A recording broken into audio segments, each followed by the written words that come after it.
नमस्कार, आप देख रहे हैं भारत एक्सप्रेस और मैं हूं आपके साथ आंचल मित्तल।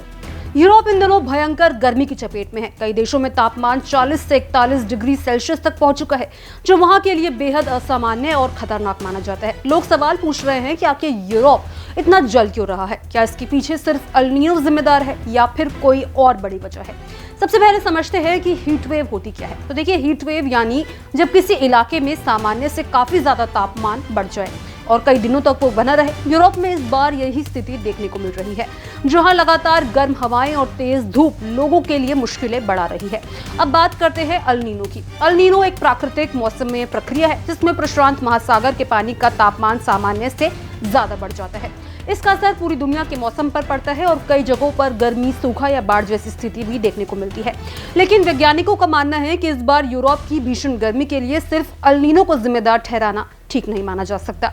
अब इसकी असल वजह इससे कई ज्यादा बड़ी है और वो है जलवायु परिवर्तन यानी कि क्लाइमेटिक चेंज।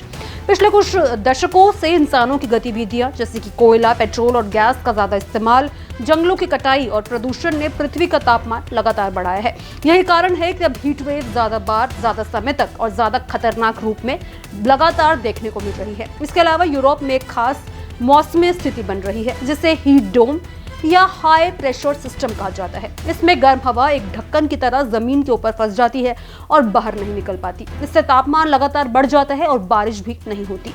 एक और कारण है अफ्रीका से आने वाली गर्म हवाएं। जब सहारा रेगिस्तान की गर्म और सूखी हवाएं यूरोप की तरफ बढ़ती है तो वहां का तापमान अचानक बहुत ज्यादा बढ़ जाता है। इस बार भी ऐसा ही हुआ, जिससे कई देशों में रिकॉर्ड तोड़ गर्मी दर्ज की गई है। यूरोप की एक और बड़ी समस्या ये है कि वहां के घर और शहर इस तरह की गर्मी के लिए बने ही नहीं है। ज्यादातर घर ठंड से बचाने के लिए डिजाइन किए गए हैं, इसलिए गर्मी में ये और ज्यादा गर्म हो जाते हैं। वहीं एयर कंडीशनर भी वहां आम नहीं है, जिससे लोगों को राहत नहीं मिल पा रही। इसके साथ ही अल्बिडो इफेक्ट भी अहम भूमिका निभा रहा है। बर्फ और ग्लेशियर पिघलने से जमीन ज्यादा गर्मी सोखने लगी है, जिससे आसपास के इलाकों का तापमान और बढ़ जाता है। तो कुल मिलाकर यूरोप की इस भयानक गर्मी के पीछे सिर्फ एक कारण नहीं है, ये कई फैक्टर्स का मिला जुला असर है, जिसमें क्लाइमेट चेंज सबसे बड़ा कारण है, जबकि एल नीनो इसका सिर्फ एक छोटा हिस्सा हो सकता है। अगर यही हाल रहा तो आने वाले सालों में ऐसी हीट वेव और भी ज्यादा खतरनाक हो सकती है।